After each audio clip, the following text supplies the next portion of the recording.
Yooyyaa akkam jirtu maatiiwwan taaddeetu kan biyya keessaa falateessanii barnoota keenya hordoftan barnoota keenya yeroo darbee irratti gaaffii isin gaafadheetan ture. Gaaffii yeroo darbee hojjedhaa isiniin jedhe sanarratti namni gaaffii kana hojjete afaan Oromoo barreessuu dubbisuu haala salphaan hubateera jechuudha. Kanaaf warri argattanis warri yaaltanis guddaa galatoomaa isiniin jedha. Har'agaa akka ajaa'ibaatti deebiisaa kan waliin deebisnu ta'a. Warri argattanis gammachuu isiniif ta'a. Kanaafi har'a kan nuun waliin ilaallu ibsaa fi deebiisaa kan waliin ilaallu ta'a. Isin immoo yuutuubii keenya sheer laayik gochuu hin dagatinaa isiniin jenna. Kallattumaan gara gaaffii keenyaa. Egaa akkuma armaan olitti ibsameen kun maal jedha? Gaaffii fi deebii jedha. Gaaffii fi deebii. Gaaffiin keenya yeroo darbee maal irratti xiyyeeffata ture? Bifa gaaffii keessaa bifa firoomsiidhaan kan wal gaafanne turre. Maarree namoonni hedduun keessan koomentii jalatti deebistaniittu guddaa galatoomaa isiniin jenna. Akkasumas immoo warri dogoggortan immoo iddoo dogoggora keessanii har'a ilaalaa. Akkasumas immoo warri akka carraa viidiyoon kun isin bira ga'e immoo carra qabeessa taataniitu ibsaa fi deebii waliinii utuu hin dadhabiinii akka hubattaniif qabadhee isinii dhiyaadheen jira gaa. Egaa gaaffii tokkoffaan akkuma yeroo darbee maal jedhaa?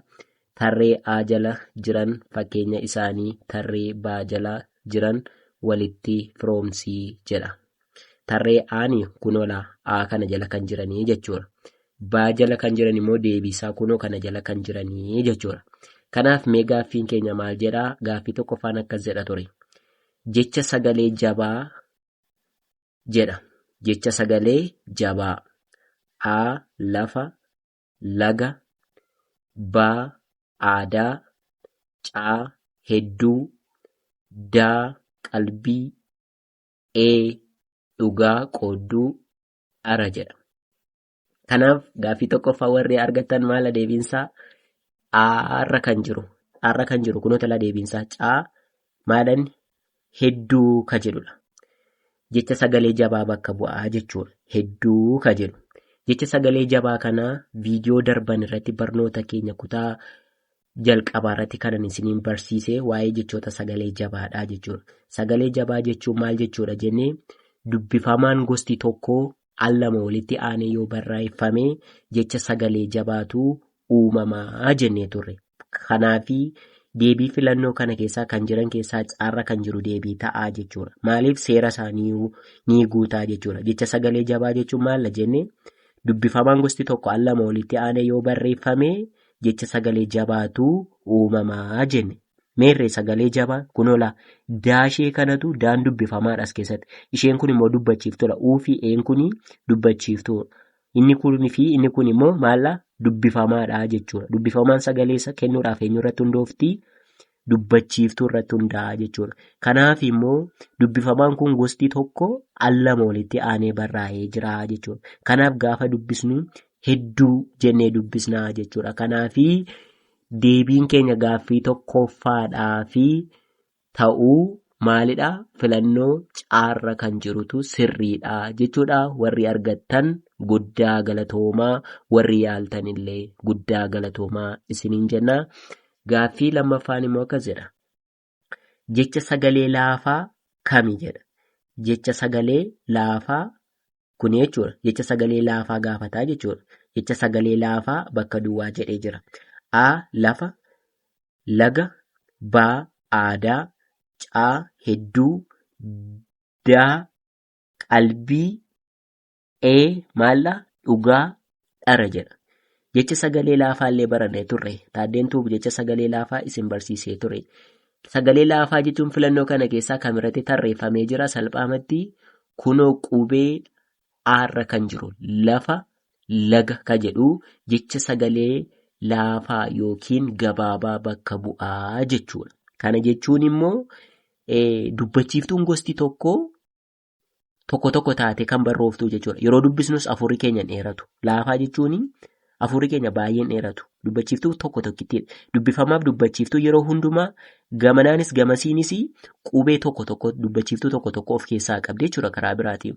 Qubee dubbachiiftuu tokko jechi tokko qubee dubbachiiftuu tokko tokko of keessaa qabdi taanaan salphaamatti maala jechisheenii jecha sagalee gabaabaa yookiin laafaa jechuudha. Kanaaf maaliifi kunoo ilaalaa kun amma a jedha.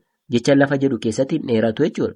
Gabaabsinee ma dubbisna. Kanaafi filannoon keenya gaaffii lammaffaadhaaf kan ta'u aarra kan jiru jecha sagalee laafaa bakka bu'aa jechuudha. Kanaaf deebiin keenya maallaa aa ta'aa jechuudha. Laa kun asitti isinii baasee jira kuni aadha. Aarra kan jiru lafa laga kan jedhu jecha maalidha? Jecha sagalee laafaa yookiin gabaabaa bakka bu'aa jechuudha.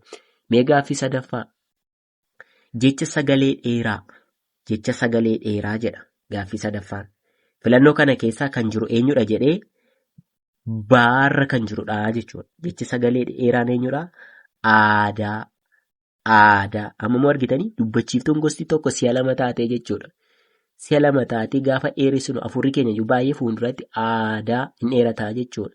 Kanaaf gaaffii sadaffaadhaa fi deebii kan ta'u maalidha?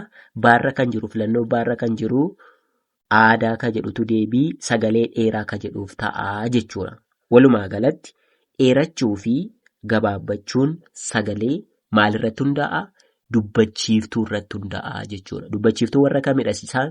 Warra A, E, I, O, U warri jedhaman kuni sagalee gabaabsinee fi dheeressinee akka barreessinu jechoota nu fayyadu jechuudha. Baay'ee gaariidha. Warri kan argattan illee guddaa galatoomaa, warri yaaltan immoo har'a hubadhaa isiniin jenna. Gaaffii arfaffaan immoo maal jedha? Jechoota sagalee dachaa. Jechoota sagalee dachaa.